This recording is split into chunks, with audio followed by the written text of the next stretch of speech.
მაშველები და მეხანძრები თემურ გიორგაძის წინააღმდეგ მერიის საგანგებო სიტუაციების სამსახურში საპროტესტო ტალღა გორდება. თანამშრომლები ხელმძღვანელს ნეპოტიზმსა და თანხების არამიზნობრივ ხარჯვაში ამხელან. აქციის მონაწილეები პრემიების გაცემასა და ეგრეთ წოდებულ ატკატებზეც საუბრობენ. ბრალდებებს კატეგორიულად უარყოფს გიორგაძე მერიას დაქვემდებარებული უწყების ხელმძღვანელი თანამშრომლებს რევოლუციის მზადებაში ადანაშაულებს.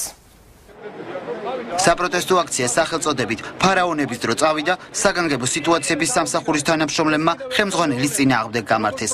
სამაშველო და სახანძრო სამსახურის თანამშრომლების ნაწილი თემურ გიორგაძეს ზეწოლაში ნეპოტიზმსა და თანხების არამიზნობრივ ხარჯვაში ადანაშაულებს. აქციის მონაწილეები საგანგებო სიტუაციების დეპარტამენტში სახელმწიფო აუდიტის შესვლას მოითხოვენ.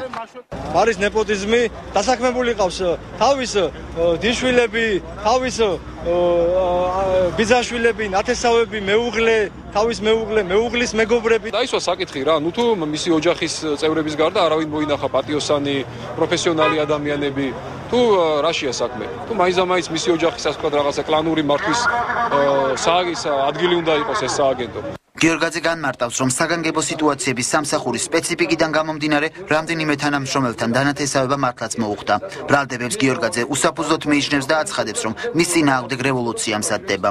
ჩემი მეუღლე მანდა მუშაობდა ჩვეულებრივად და მე გახდა ჩემი მეუღლე და არანაირი კანონი არ გვიზღუდავს, რომ ახლა ის გაუშვა სამსახურიდან ჩვეულებრივად აგზელებს სამსახურს. ამას დავამატებ, რომ ჩვენ სამსახურში ბევრია ერთმანეთის ნათესავი, ვინაიდან ვინც ბევრი წლებია ერთად ავართ, ზოგს შვილები ყავს მონათლული და ზოგს ცოლები და მეუღლეები ყავს ჩართული.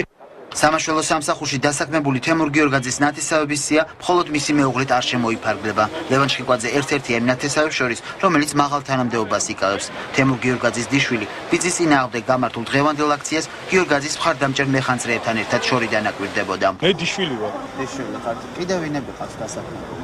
კიდე სიძე ყავს, რომელთან ერთად მუშაობს 99 წლიდან. ცოლი კადრებში მუშაობდა, სანამ მეუღლე გახდებოდა მაგის. მანამდე სამსახური მანამდე იქონდათ ერთი.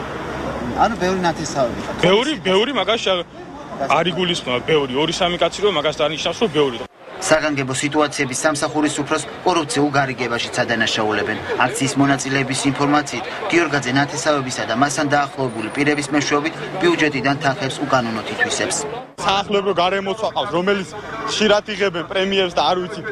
მოვთხოვეთ გამჭვირვალობა და ნუ ეს თემა არ იქნება გამჭვირვალობა პრემიებისო, იმიტომ რომ გამჭვირვალობა ალბათ იმიტომ არ იქნება თავის საახლობლო წრეს უწერენ და მე არის იმის ფაქტები, რომ უკან აბრუნებენ ამ პრემიებს. რაც შეეხება პრემიები, როგორც ხვები იღებენ, ჩვეულებრივად შეიძლება მოხდნენ იმ საპრემიუმში, მაგრამ სხვათა შორის უფრო ნაკლები იმით დოზით შეიძლება ვიდრე ხვები. ეს არის სახლი თბილისის ზღვაზე, რომელიც საგანგებო სამსახურის უფროს ეკუთვნის. აქციის მონაწილეების ინფორმაციით, გიორგაძე სახლის მოპირკეთებისას მეხანძრეებს და მაშველებს უსასყიდლოდ ამუშავებდა. ეს არის რომ გაიგოს გიორგაძემ, რომ კანონიზაციას არ გაუწევს მეხანძრე. კანონიზაციის გამწმენდი არც ერთი მეხანძრე არ იქნება, მისი პირადი ოჯახის. საგანგებო სამსახურის თანამშრომელთა მოთხოვნებს დღეს გამართულ აქციაზე პროკავშირებით შეუერთდნენ. ისინი ქალაქის მთავრობას და ხელისუფლებას სათანადო რეაგირებისკენ მოუწოდებენ.